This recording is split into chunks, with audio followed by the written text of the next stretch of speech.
Welcome, welcome, welcome. Finally. Yay. It's been weeks of preparing. And I'm so Mhm. excited to have you here today, Keilah, right? Welcome. Thank you so much, Candace. I'm honored to be on your platform and I'm honored for this opportunity to speak. What a great topic. Out of the box and thriving. I can't wait to delve into this. But before we do you want to introduce yourself? Yeah, sure. So, Candace, my name is Keilah Wright. I'm a mother of three, and I'm the heart behind rebirth. Everything I share comes out of lived experience, the highs, the lows, the struggles, moments that I wasn't sure how we would keep going, and moments that made me rise stronger than before. I know what it feels like to face challenges, health issues, emotional struggles, financial, single parenting, and all of the real sort of challenges that we face in this fast-paced environment that we're living in. But I also know what it means to come through it with gratitude and strength. I've just gone blank. I feel like people Beautiful. say in this interview, because it's not just theory, it's real life. Our children have been my greatest teachers, and what I've learned with them is what I bring into my coaching work and into spaces like this.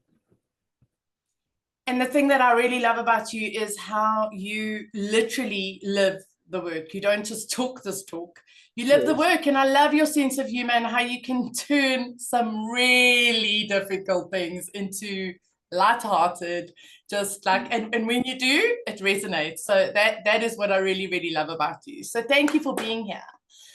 So I'm Candace Bester. I am the founder at Grit Grow. I also have three of my own children, although one has just turned 18, so I don't know if he's a child anymore. I am also a teacher, so I do have the privileged position of being on the end of both the teacher and the parent. And yes, absolutely, just like you, everything is through learned experience. Like I can honestly say none of this I've not read any of it in a book. I got a whole lot wrong before I got it right.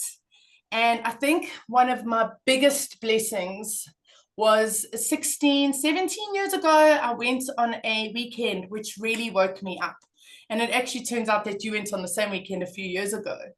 And what I got to see after that was reality, like things not how I thought they were, but in real life. And I do believe that put a big pin in the trajectory of my life. So fast forward 16 years later, I've left teaching. I taught for nearly 18 years. I started Grit 5 years ago. That has changed and evolved hugely, all because of my own personal experience. And really, I am very, very, very passionate about helping people to see their beautiful, unique selves and to bring that into the world. We are so hard on ourselves. We as parents and teachers, we constantly looking for when we're messing up. We constantly don't ever think that we are meeting the mark. And then we get into bed at night feeling terrible. And I've come to learn that, with just a few tweaks, we could be living a very, very different life.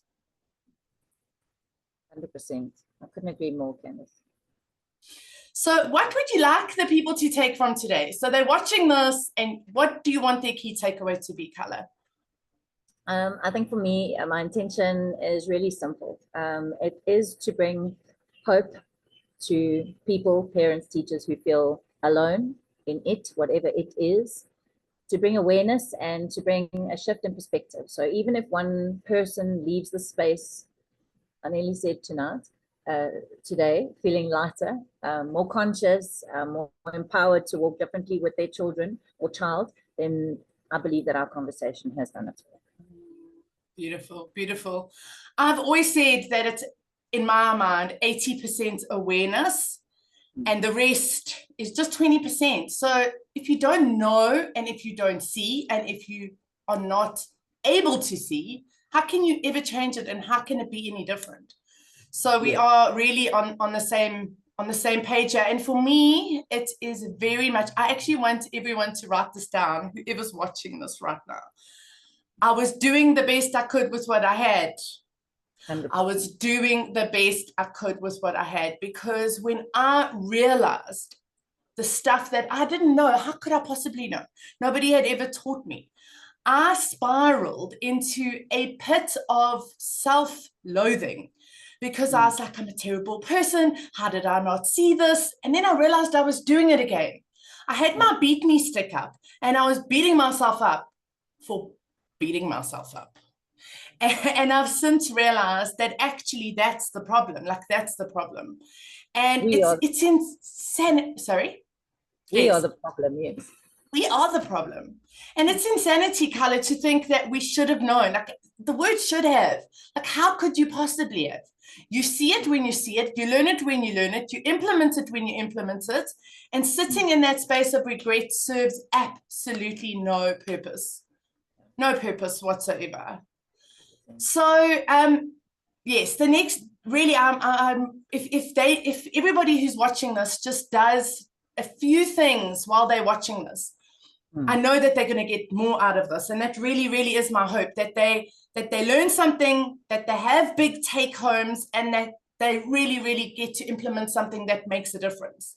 Because at Grit, we really, really, really, and I'm sure you can vouch for this, we know that the change does not happen in the talking about it. It doesn't even happen in the learning about it. It only it's important to learn.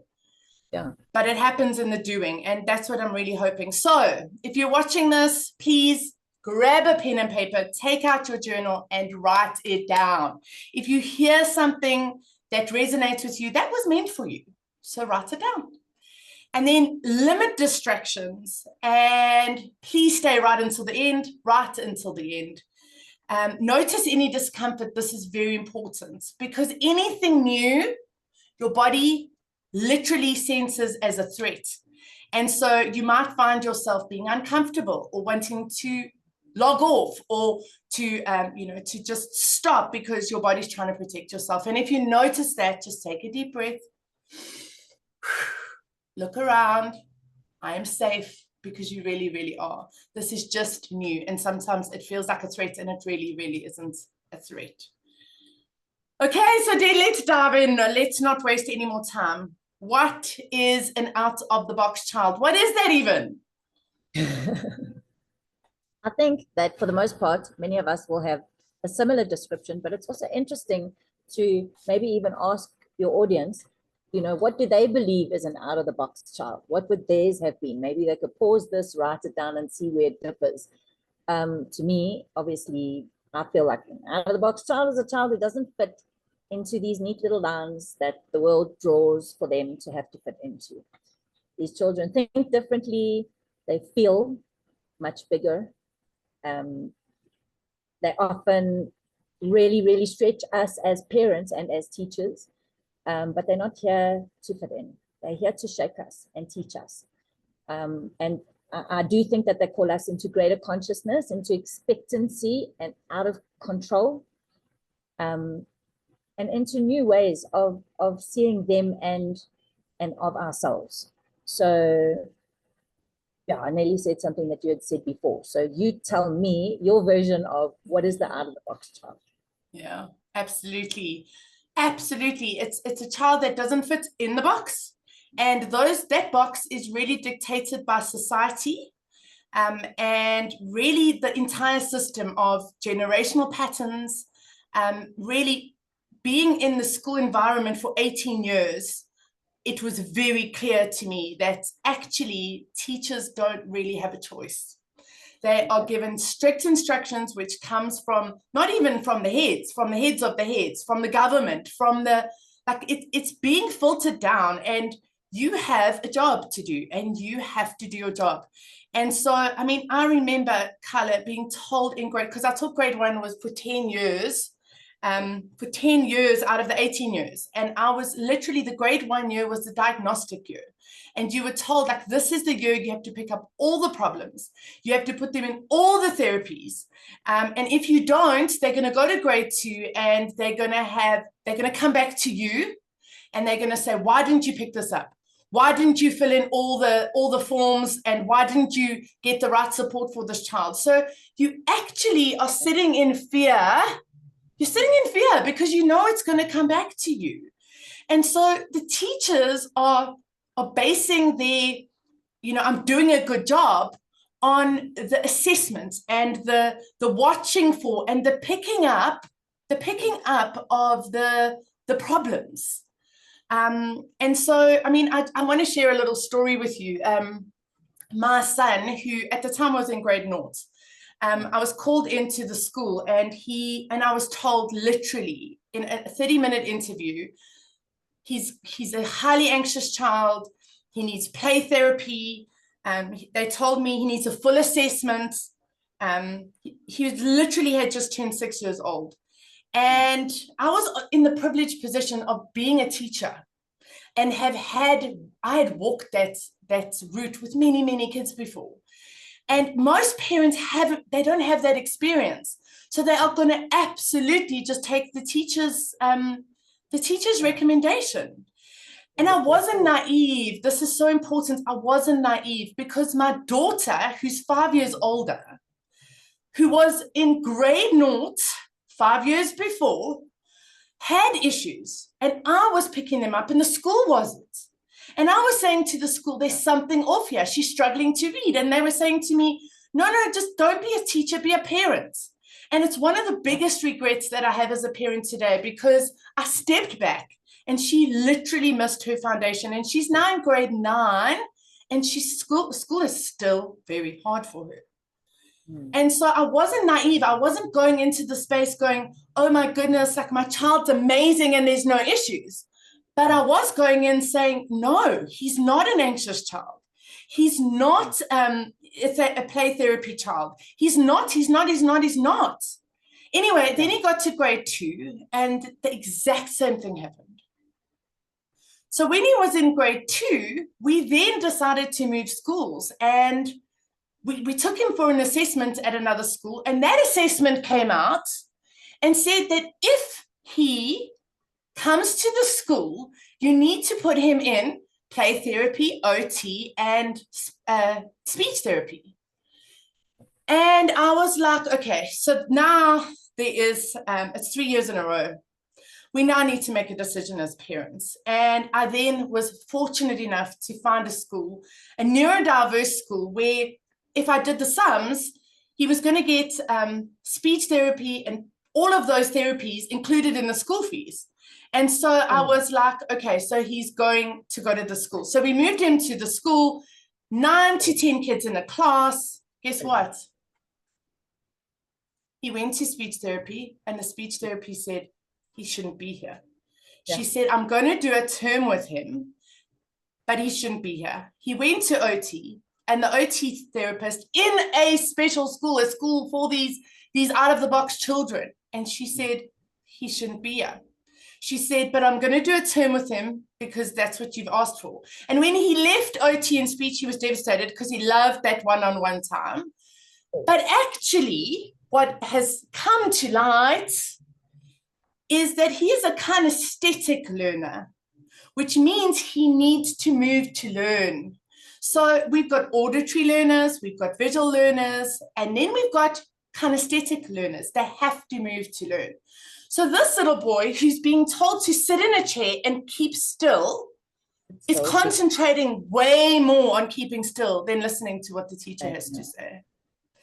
And so he was put in a school where he was put on a ball and he would bounce while he was listening. And he is thriving. This is the 2nd year he's been in this school, and he is absolutely thriving. And their curriculum is the same. It's not dumbed down. It's just that they cater for out-of-the-box children. They go all the way to matric, and he's going to get a full IEB matric. Love it. I love it. I love it. I love it. So, I mean, yes, that in its own is just, and I really want the people who are listening not to think in black and white here, not to think like that this is, specifically like this for this kid or for this kid. But again, we're bringing in awareness to this. And if we can just start to look at this differently. exactly, just be open-minded. And if it's okay with you that I also jump in here and share a little bit of a story as well, which was around about the time that you and I met. But I think where I really want to go with the story is not so much about what happened, although we went through an extremely difficult time with my youngest at that time at school, which was around the time that I met you. And he was, in fact, struggling with anxiety, separation anxiety, and it was through a list of things that we later discovered, what that was. And what we needed was, I mean, I think you had just started coming into that school at the time, but what we needed was more support in the sense of recognizing that this child was having this type of attack. In fact, the day I met you, he actually landed up having a full-blown panic attack. And then just before we physically met you, but I don't think anybody was trained on how to recognize. And in fact, a lot of schools, not all schools, but a lot of schools are very much still old school principles. And it's not to say that that doesn't work. It's okay, because it works for so many children, and a lot of children thrive in that environment. But what we're sitting with, I find, is that there are so many more children nowadays that don't fit, into that type of environment anymore, regardless of what the reasons are. We can go digging and go into, how best to support the child, yes, in what it is that they're experiencing. But at the end of the day, the truth is that they are experiencing this. This is a reality. It doesn't matter that this is how things are, and your parents went through it, and now, they're perfectly fine and they made it. And look, your dad's running a company and everything's whatever. None of that matters anymore, because we got to stay present. And I think that's what one of my biggest things is staying present with your child, who's literally being a child in the present. It's almost a no-brainer, but we just didn't see it at the time. So for me as well, with my youngest, him going through the things that he went through, and us having to open our minds and look at alternative learning environments was for me, it wasn't too scary. It was child number 3. For my youngest's father, it was a new journey, because it was a first child experience. So you were talking about parents who are having a first child and not knowing and just fully trusting what the schools are saying, and it must be a very scary place to be. I went through that with my first child myself. He was one that was, almost diagnosed by a teacher. Then he had to take medication.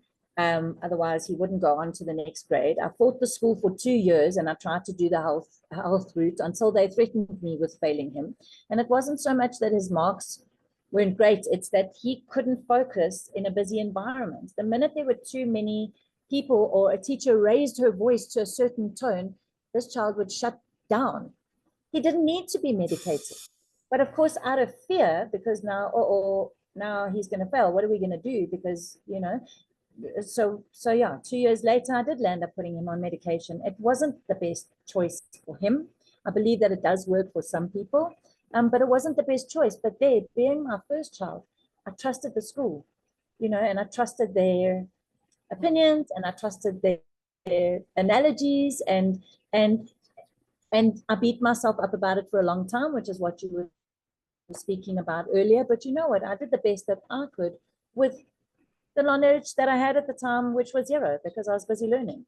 And yeah, I think that just sums it up, eventually finding schools for your children that suit them, not you or your idea of how schooling should be, because we come from an age that isn't now, and we have to evolve with our children and allow their emotions to evolve us, if that makes any sense. So finding schools that are great environments right now. Yeah, absolutely. I just don't feel like we are equipped, like we are not equipped. We're not equipped as teachers. We're not equipped as parents. And again, I want to come in as a teacher, because it is very easy to see and point, and I'm not saying that you are. I'm saying that as a parent with this kind of a child, it's very easy for me to blame the school. But as a teacher, you are told you have to get through a certain amount of work. They have a term, they have a year plan, they have a term plan, and the pressure is on. Those objectives are real. You need to get the kids to learn what they need to learn at the end of the year, and that's on you. And so a disruptive child, let alone 2 disruptive children, let alone 3 disruptive children, which most of teachers have 3 or 4 in a class, without being equipped, without the right mindset, without the right tools, it is literally unfair. We are putting them into an environment and we are setting them up for failure. So I really want the parents to see that. You know, for a moment, I myself have put kids on medication many times when I wasn't aware. And, you know, looking back, I was thinking about this the other day. I didn't put them on, by the way, the psychiatrist did, but I sent them off to go and, you know, be tested so that they could sit still and that they could make my life easier. And going back, there is only one child in 18 years that I can honestly say was really supposed to be on that medication and that is today an adult and is thriving because of it. The others, I think it was more a case of my brain said to me, you know what, this child's self-esteem is way more important and he's getting so much negative feedback from every teacher. So he goes to music. The music teacher saying, sit down, da-da-da. What is he internalizing? There's something wrong with me. I'm not good enough. There's something wrong with me. I'm not good enough. I'm a naughty boy. I'm a naughty girl. And when I saw this, I was like, no, his self-esteem is way more important. I'd rather have them on medication, sitting still, shutting up, listening, and then not having all that negative feedback. Yeah. So like I said, that out in words, Candace. Sorry, I didn't mean to cut you off. I just want to say I'm covered in goosies and I actually got quite emotional when you were saying it out in words. Because as a parent, you never want to point fingers at a teacher and say, you're just trying to make your life easier. But, you know, for me, by child number 3, I was realizing exactly that. It's so difficult for the teachers because they don't have the support that they need. Who's listening to them? The principals can't listen to them. They also just have their own things to do. And so this is a very real, and I'm just so proud of you for sharing that out loud. Thank you for acknowledging that. That was huge. And the parents, we're so ashamed. We're hiding away. We're like, there's something wrong with my child. Like, there's nothing wrong with these children. Like, there is nothing wrong with these children. These children are beautiful. And I call them gifts. And I want to speak about this for a moment.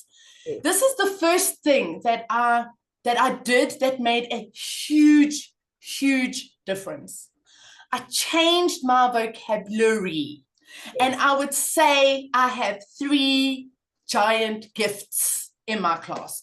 Because we as teachers I've got 3 rascals. And that's nice. That's nice. In my early days of teaching, I'd be like, I've got 3 monsters. And when you say I've got 3 monsters in my class, wow, like only now when I look back, I was not able to connect with them. They were energetically getting the cue that there was something wrong and that there was a miss between us. And here's the thing, I completely missed who they were as a unique individual. And when I changed it into I've got 3 gifts, there was me looking for the gift that they could bring. And let me tell you the things I would notice. It would be the kindest child in the class, who was always trying to help somebody else, who was always there for a friend, but I wouldn't have noticed that if I thought he was a monster, because our brains, like literally what you look for, you will find. And so just by changing that one word, guess what happened? I just kept attracting all the gifts into my class the next year. But right in the beginning of this, Keilah, you said something about these kids are here to grow and evolve us. And that was it for me. I was like, I'd rather have 15 gifts than 30 children who are listening and, you know, helpful and kind and all the boxes that they're ticking. Why? Because that doesn't grow me. They're lovely to have. They're absolutely lovely to have. And I love them the same. Absolutely. They make my life an absolute pleasure. But they don't grow me. And my personal experience, and I know this like a deep, deep belief, is if you're not growing, you're dying. Absolutely. And so if the teachers can be watching this and going, okay, I'm going to just change that one word. And I'm going to try to look for how this person is growing. What kind of things? I'm going to ask you that question. What kind of things have your children grown in you? Everything. Every part of me, and there I'm lighting up again in Goosey. Every part of me that doubted myself, that thought things from the past, they have changed every programming in me. That is why, as you say, they are the gifts that they are for so many reasons, but they changed everything in me. It would take me too long to sit here and tell you all about that. But they changed you. They changed you. You are more you today, Keilah, because I've known you for about 4 or 5 years. You are more you today for having the children in your life that grew you. And I can honestly say exactly the same thing. Exactly the same thing. So that brings me to the next point, is like we can either push it away and we can resist it and we can try force them to put be like in boxes. But what does that feel like, number one? What is the quality of our lives? What are the quality of our children's lives? And really, what do we want as parents? For me, I'm going to ask you, what is your ultimate goal? What is your, like, if you could have a wish for your 3 children, when they are adults one day, what is your ultimate goal? What do you wish for them? First thing that comes to mind, and the only thing that's there right now, is that they are so in tune with their own intuition that nothing can steer them. And that is what I have strived to instill. But it isn't about me, it's about them. When you watch them actually doing it, doing the work, and it works, and you see how excited and proud of themselves they are, that's the reward, you know. So that's what I love that. So far. I absolutely love that. It sounds like a generation of adults who are not looking externally for validation, who are not looking externally to see that they're good enough, who are able to tune within and go, you know what, I am a gift. I am a gift, and I have a gift to bring to this world. I love that. I love that. And really, for me, it's to have an adult who is happy, like happy, thriving, and who knows who they are and who loves who they are. Like if we can do that, then we've succeeded as parents. And let me tell you, that is only going to come when we really stop fighting the reality. Like, this is our reality. We are seeing it, and it is not going anywhere. It's not going anywhere. It's not like the more we control, the more therapies we put them in, the more medication we put them on, the better it's getting. Like, can we just look at this and go, the more we're trying to control, the worse it's getting. Okay, and this, like, my favorite quote of all quotes is Byron Katie's quote that says, when you fight reality, you lose 100% of the time. Every time. How do you know you're losing? Because you can feel it. You can see what you're doing is not working. That's how you know you're losing. And then she uses this great analogy. She says it's like standing out in the garden, the wind is howling, sorry, and you're going, the wind shouldn't be blowing. Yeah. You don't have to like it. You don't have to like it, but it's happening. And that's what I have to say. When you accept reality, it's not because you found a way to love it. And that's why we struggle to accept things, because we think we need to like it to accept it. We don't. Yeah. But what we do need to do is look at this and go, it's not going anywhere. Something has to change. And I don't need to like it, but I absolutely need to stop fighting it. Because when I fight it, it's not working. When I fight it, I raise a generation of kids that are scared, anxious, and do not know who they are. When I fight it, I show up in the world in a certain way, and I get into bed at night, I'm not happy. I'm not happy inside of me. My world is harder. Life is a struggle when I fight it. When we're swimming upstream, you know, that's the analogy that I think of. The minute you say that, when we fight reality, we lose every time. I think of, you know, how I've seen it in my own life. The more I resisted what was happening with either with my children or in my own circumstances, the more drained I felt, you know. And the shift only really came in when I met my reality with gratitude. Okay, because that's where the awareness comes from.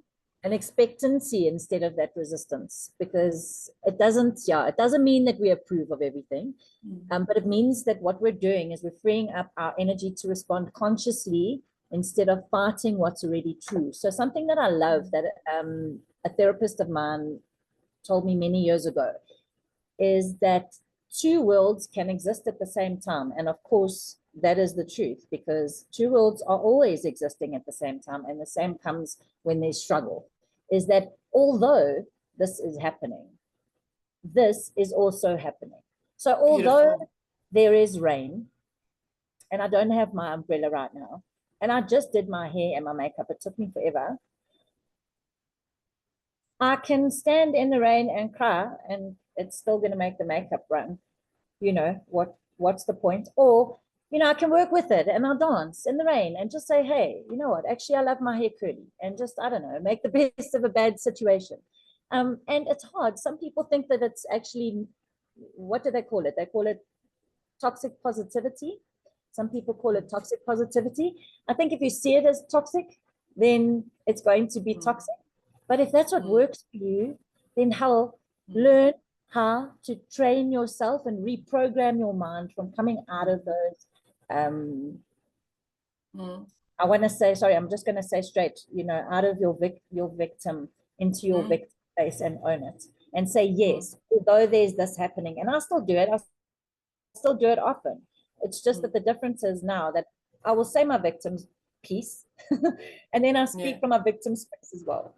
And we integrate and we learn. We're not here to conquer every first few years of life. So I love that. I love to share that. Thank you.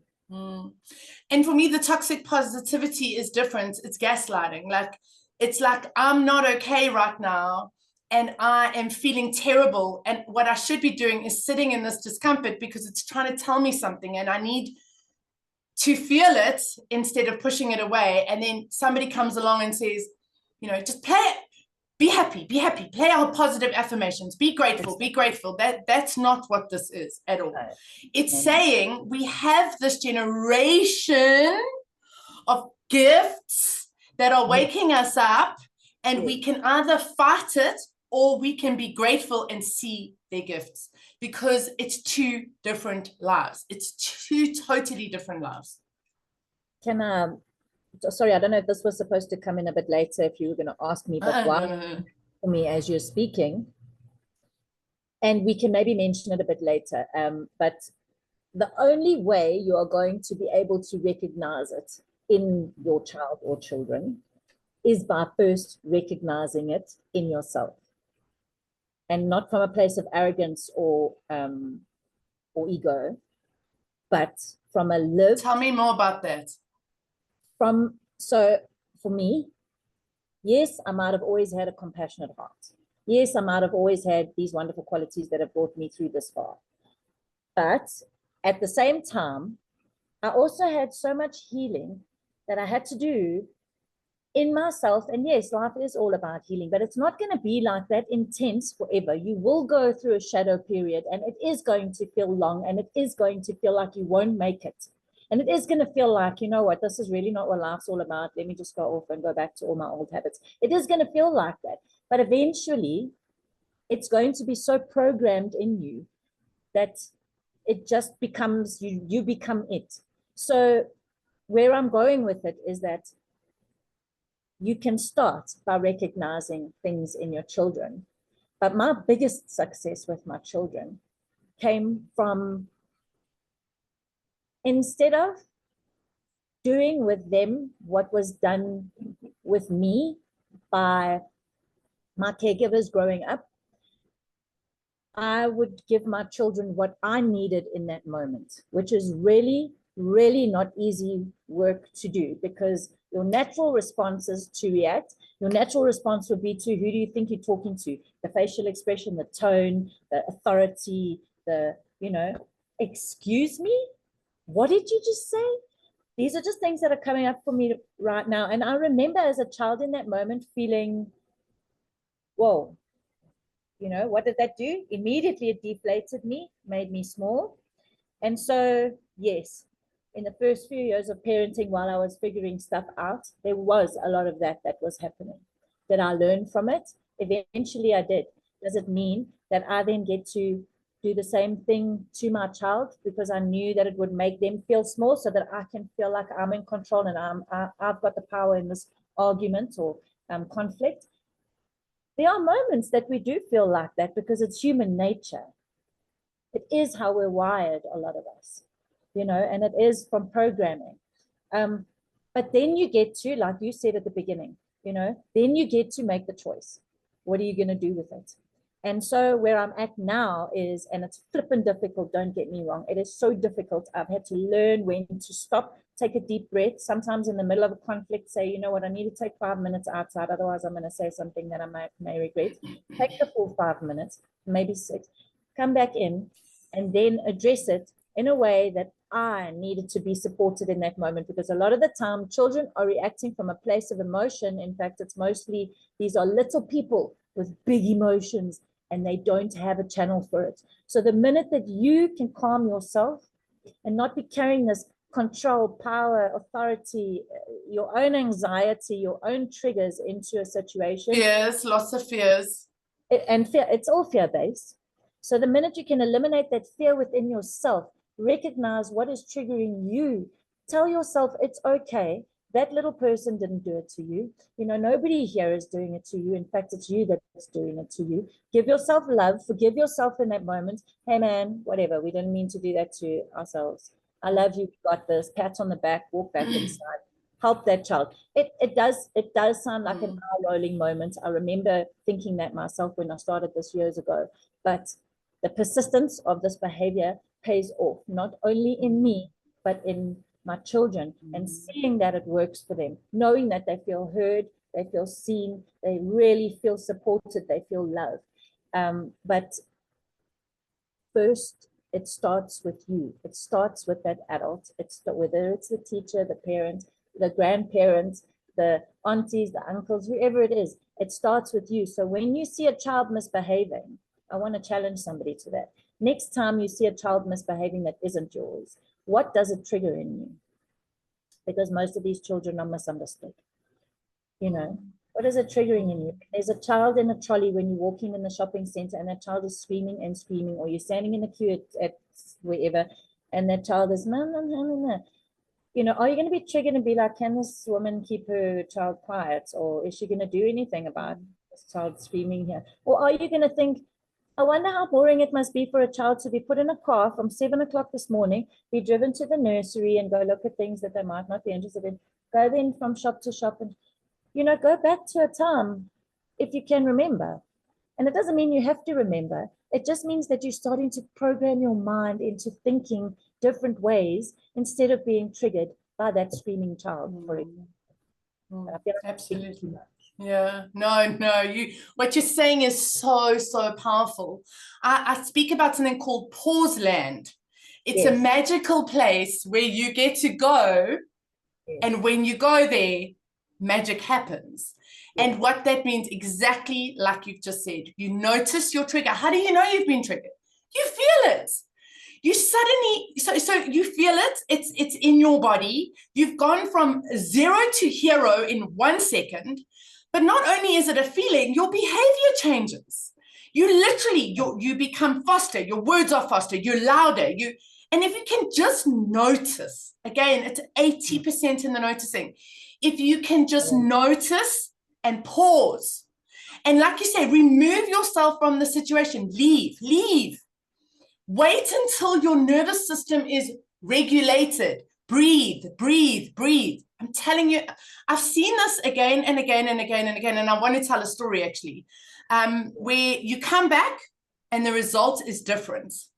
And if I forget what the story is, just remind me. Car Story, my youngest, okay? You said something earlier that really rang true to me, and it was, how we respond to our children's misbehavior.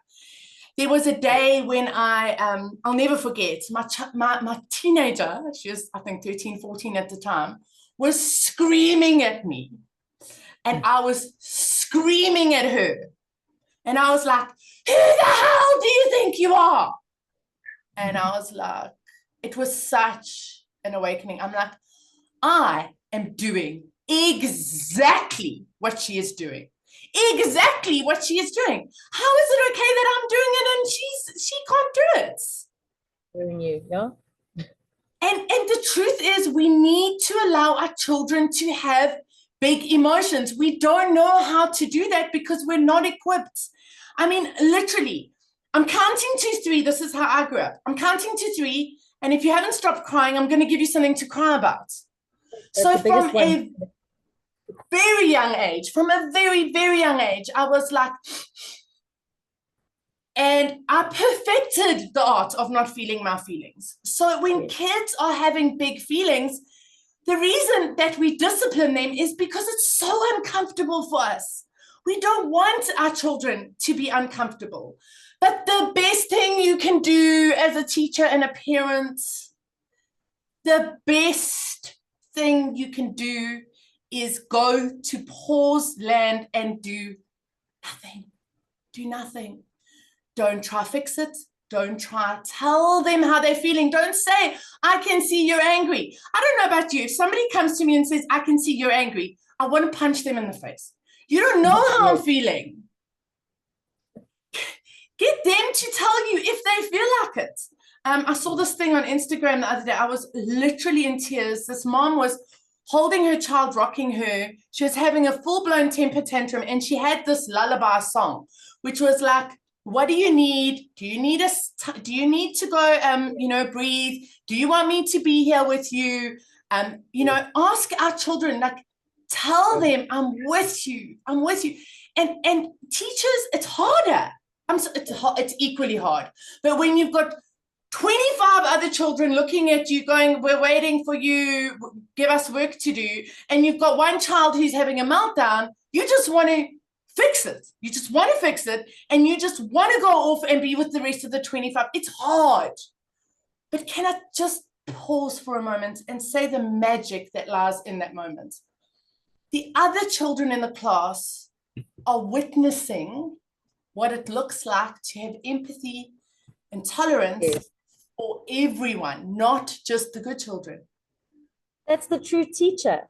That is the true teacher right there. Yes. When you get into bed at night, you need to feel proud, not because you got through your to-do list and your reports are ready.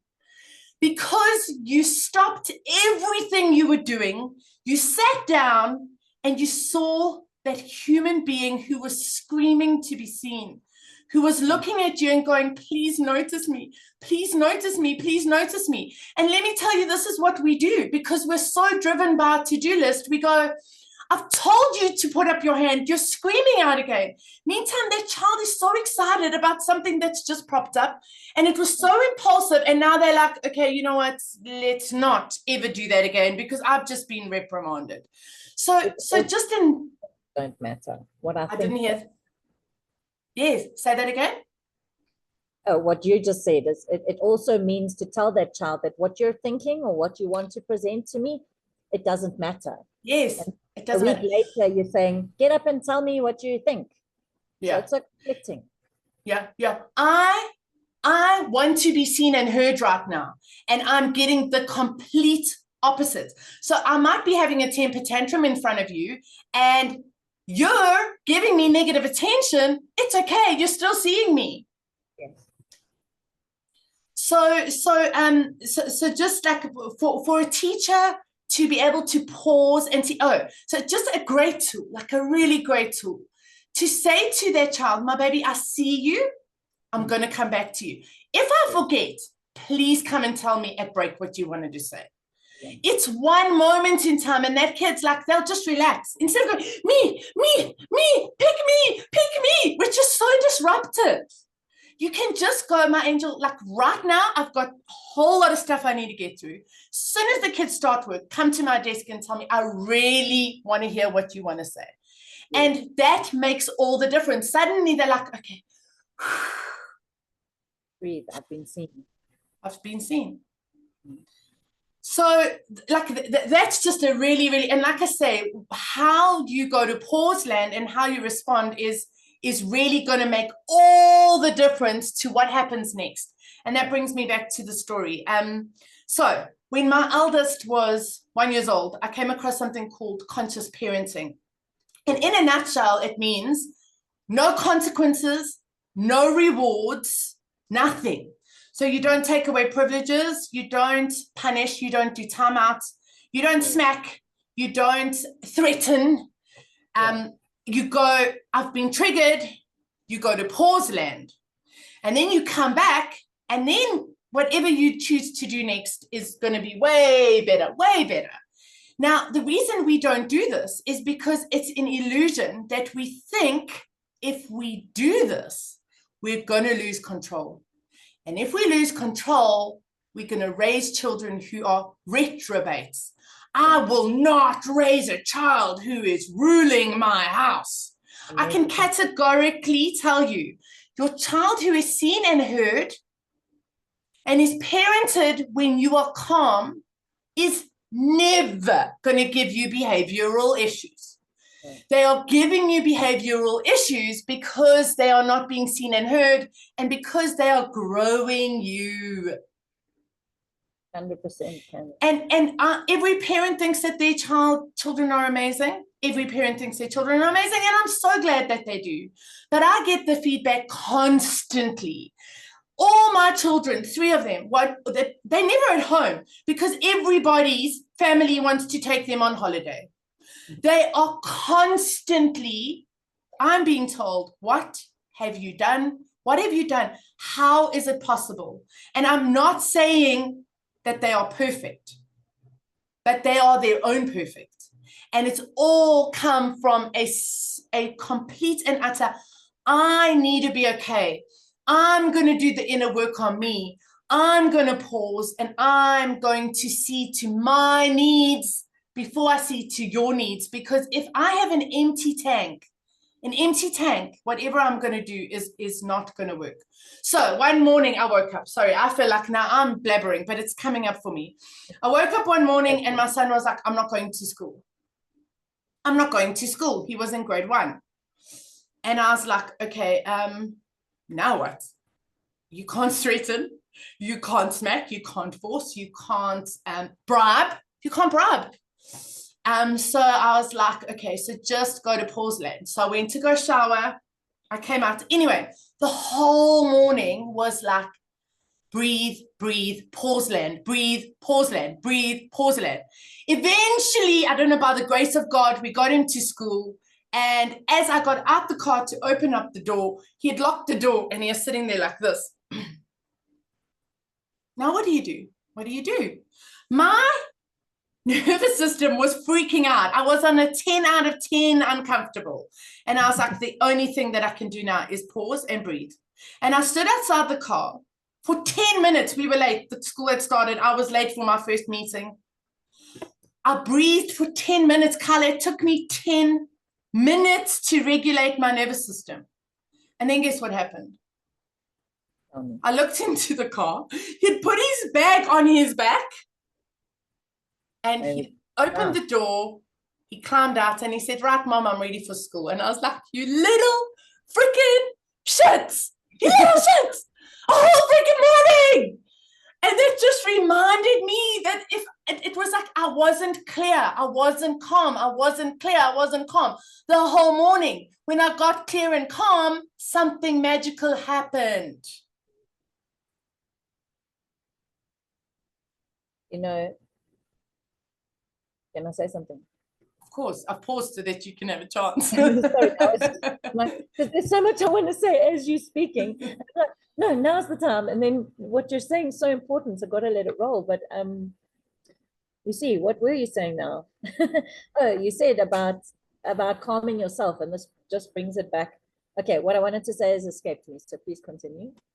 Okay, no worries. It will come back to you if it's meant to be said.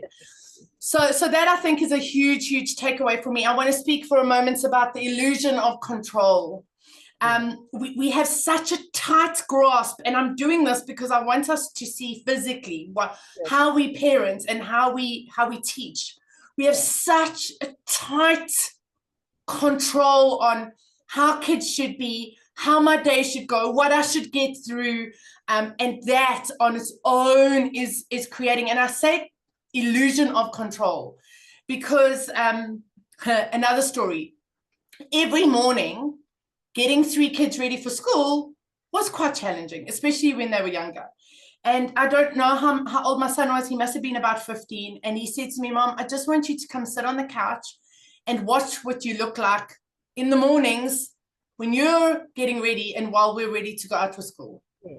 So I did. I sat on the couch and I watched him, and I was horrified because he impersonated me.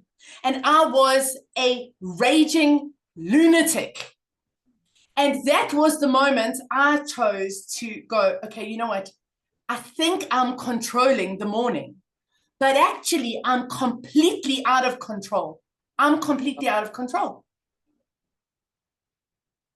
And so if we can just have the awareness, it's not a nice thing to do. It's so uncomfortable. But if we can just have the awareness where we can be the fly on the wall looking at ourselves when we are dysregulated, when we are triggered, when we are punishing, when we are screaming, and go like, this is me trying to get control. This is not control. Control comes from noticing, breathing, calming our nervous system. That's where the control lies. That is the key. Yeah. Well, I mean, the control doesn't even exist there, because when you get to that calm place, you realize that none of it is in your control. And this is actually what I wanted to say to you about when you were talking about being in the classroom as a teacher yourself and having this feeling of overwhelm. You know, you spoke both of when it was tricky and when you had learned to acknowledge the child and this and that. And I can imagine right now that there will be other teachers on here thinking, what are you guys even talking about? Who do you think we are, you know, first and foremost, to have to start learning this, and why would I? And I can just imagine all the questions. But what I want to say to that is that energy is so important. And that is why you can't go and learn out of a textbook or an online course about what it looks like to regulate your nervous system. You can watch as many TikTok videos as you want to. You can listen to 1,000 different stories as you like. It's never, ever going to make the impact that it needs to until you face your own stuff and you learn about your own regulated nervous system. Why? Because until your nervous system is regulated, and it won't always be regulated when you have a regulated one, you learn because you have moments. You know, look at us in certain situations. 1 minute we're perfectly fine. Next minute we don't even know that we've lost control of our nervous systems. But when teachers and parents, and like I said, everybody, grandparents, aunties, uncles, everybody learns about their own nervous system and to be aware of those triggers, then for this intent and purpose, this conversation about school, when that teacher walks into her class, she's walked into her class feeling, yes, here's my stuff. I've acknowledged it. Sometimes it's just a little version of me screaming for attention. Hey, you know, who's thinking about me today? I'm always in this class thinking about 20 other people, but who's worrying about me? And you say, hey, I've got my own back. Okay, I got myself, I got me, we got us, God's got us, whatever it is. Then you walk in with a different type of attitude. Then you walk in with a different energy. And then you get different reverb from your class. Not always, but for the most part. No, always. I'm going to say always. I'm going to say always. Because literally, I saw it again and I tried and tested it again and again and again and again. The days when my class were dream children, like just their entire, everything was calm. We had laughter in the class. Like those dream days was when I had a full tank, when I was taking care of myself, when I was when my nervous system was regulated. And so we're going to give a few tools before the end of this, because I think that that's really where the magic lies. Yeah. But it doesn't work like this. I want parents and teachers to see this. This is the mindset shift we need. It is, you did not have a diabolical day because your class was diabolical. Yes. Your class were diabolical because inside of you was not okay. And it is not a nice thing to notice. But there are days when all my kids are fighting and everything is going wrong. And I know it's totally stemming from me. I am not okay. So it's not like we only have good days. We have some really, really, really rough days.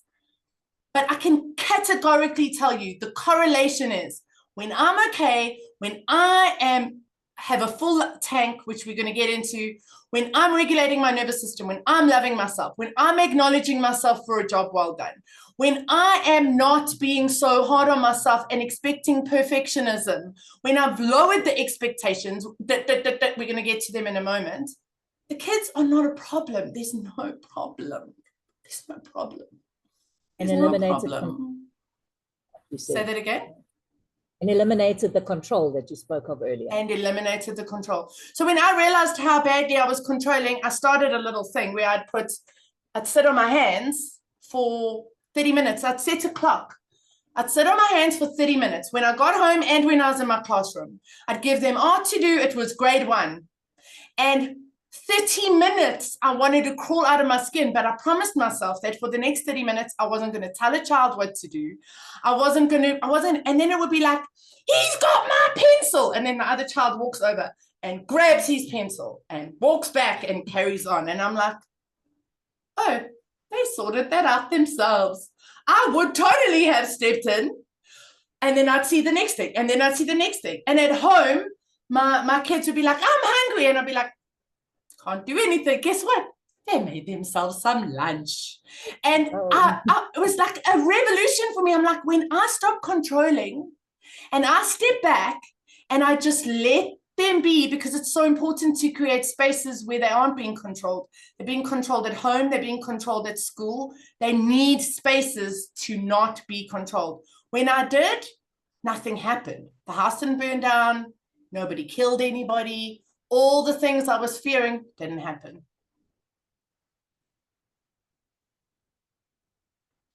And so we need to start to do that. And little things like you don't have to reprimand every little thing.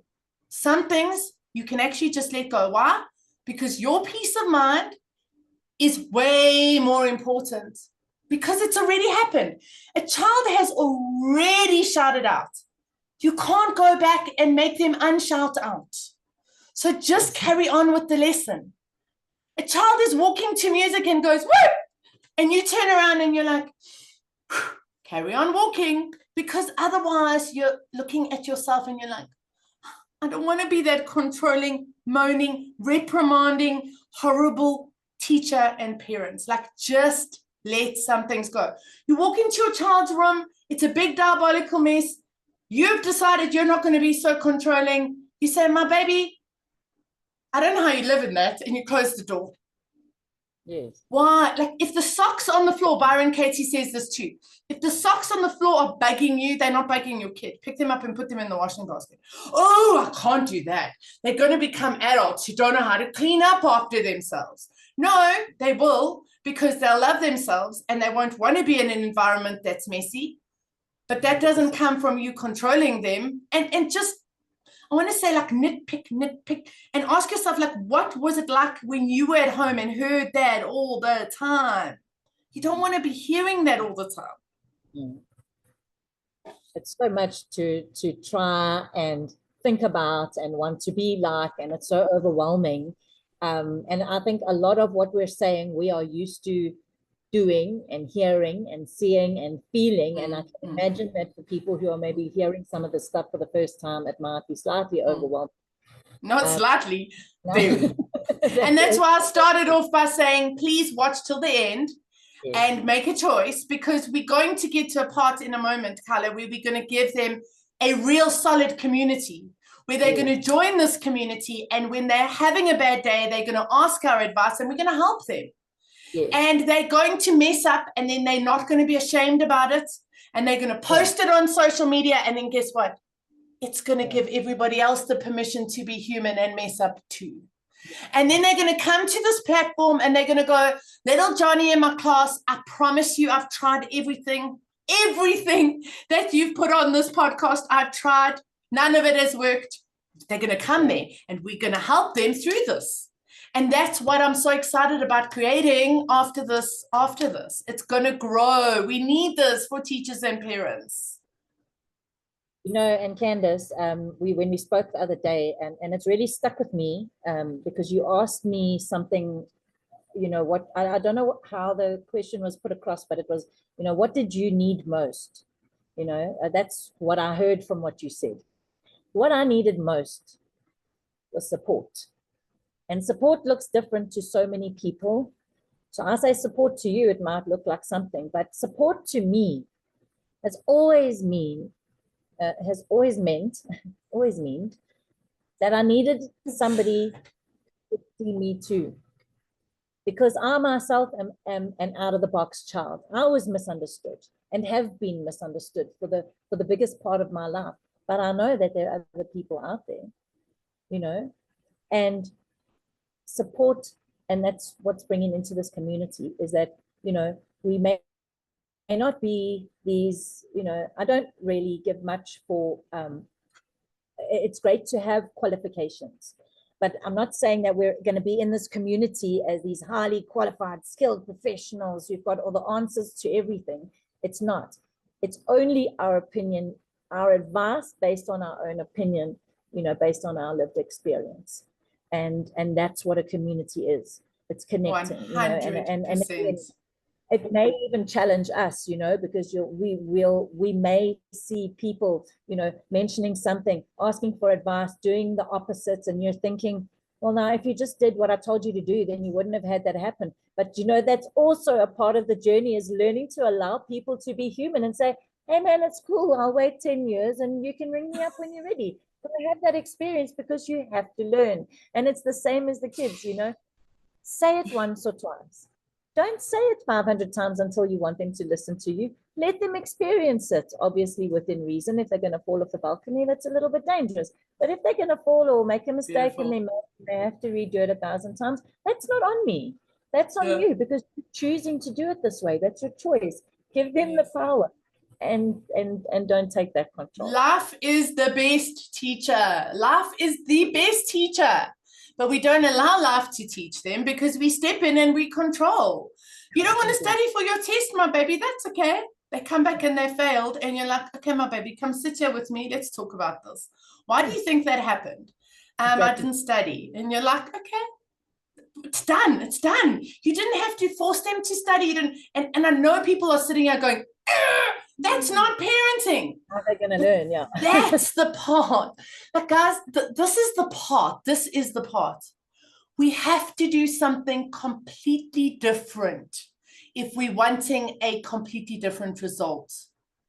And it is hard, because breaking generational patterns is so hard. Do you know why it's so hard? Because a part of you has to die. This has become your identity.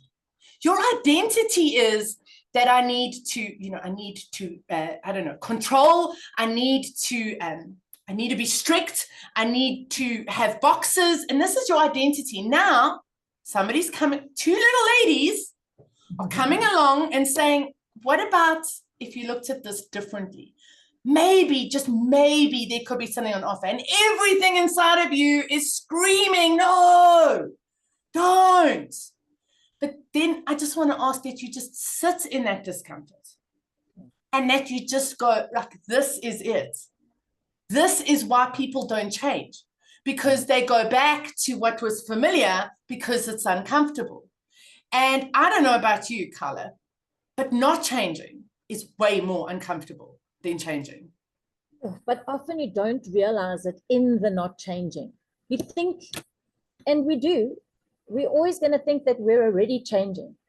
And I want to say that sometimes acknowledging where you've already changed helps you to take that step into the big change. It's acknowledging where you've already changed. Can't tell you how many times somebody has said to me, oh, but in order for things to change, you need to change things. And you know what? For so many years, I sat in the victim space thinking about, oh, yeah, but now I'm obviously not changing things because things aren't changing for me. I sat in that for so long. But I had to come back and actually acknowledge, you know what? These are the things I have changed, but that person doesn't see that. So how would they know that? You know, and just giving ourselves our own validation and recognizing where we've made the changes and where we've already changed the generational pattern and how we can now strengthen that whatever. Absolutely.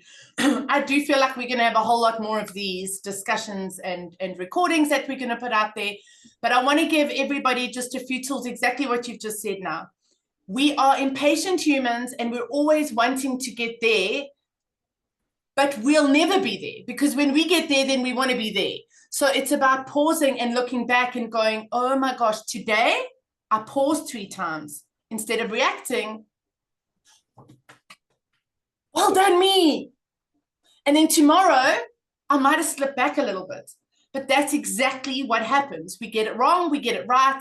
And people think that this is what life is like. It's not. It's like this. And so knowing that and walking into the day knowing that really, really helps. So I just want to give some really practical tools, but I think we'll have another one and another one on that. And one of the things is, like, if you just do these 3 things, it's going to be already easier. Number 1, reframe the vocabulary and the whole perception around these out-of-the-box children and know that they are a gift. Tell yourself, look for the gifts, and gratitude for what they are giving you and what these beautiful children are bringing into the world. Number 2, acknowledge yourself. Do not expect perfectionism. When you get it wrong, you take a deep breath, you apologize, you move right on, gone. Like, don't even give that another second of your negative attention. And then acknowledge, get into bed at night, set an alarm, say, every night when I get into bed, I'm going to acknowledge myself for 5 things I did well today. Because tomorrow when you wake up, you're going to go through the day looking for 5 things you're doing right. And suddenly your world is going to change. And then the third thing is, please, in the description of this video is going to be the link to the Grit Quest Facebook community. And I'm going to tell them about the quest in a moment. Click on that link, join our community, and don't see it as white noise like all other Facebook WhatsApp groups. That's not what this is about. You can post anonymously on there. So if you're too embarrassed to share, come on there, share your story. We will help you through it. But more than anything, you're going to be making such a big difference to other people who I can tell you now are going through exactly the same thing and they don't know how to deal with it. And then you absolutely 150% have to click on the other link, which is called the Grit Quest. And just give me 2 minutes to explain what this is. So I've taken an entire methodology of what has evolved over 16 years, and I've put it together into a curriculum which really takes about a year to get through. But I've broken down healing, nervous system regulation, breaking generational patterns, loving yourself, being present, having more fun, gratitude, self-care. All of that I have broken down into little bite-sized chunks, and it's on an easy-to-use app. You literally, you click on the link. It will take you to a page. You fill in your name, your surname, your email address, your phone number. It will then take you to a pay fast page, which is just going to verify that that's your account, because the first 2 weeks are free. But the first 2 weeks are free is if you do it in 2 weeks. Otherwise, that falls away. So you've got to commit. After 2 weeks, you're going to already feel so different. And then you're going to be charged 300 Rand a month. So what's really good about this is every 5 days, you get 5 questions, which makes you look back and go, right, what is different? What has changed?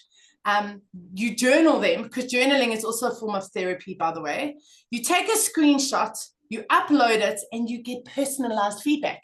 You literally get personalized feedback. If you haven't logged on for a few days, you're going to get a message to say, we're here for you. What do you need? And you're going to be like, oh, that's exactly what I needed, because I was self-sabotaging, because that's what we do. And we're going to make sure that you succeed. So that's the other link that is on here. Keilah, I'm so excited about this.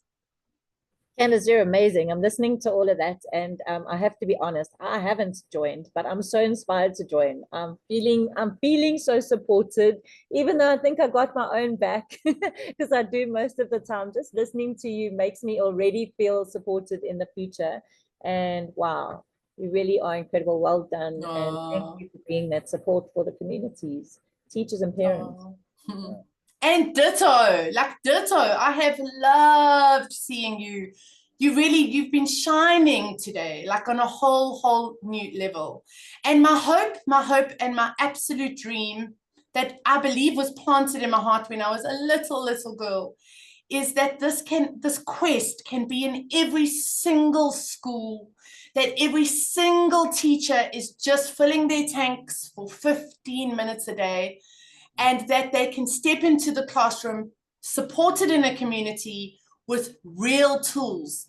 Like the tools that we do on the quest are like, today, when this happens, try this. So every day you are trying things, and you're doing what's working, and some of the things might not work, but that's okay. And literally, like, the testimonials and the teachers are they're totally different for being on this. Love it. So thank you, my friend. I think this is going to be again and again and again. Thank you. I loved it. I can't wait for the next one. And yeah, have the most beautiful day. Thank you for all that you do. Thank you. And to everyone else, we will definitely be back.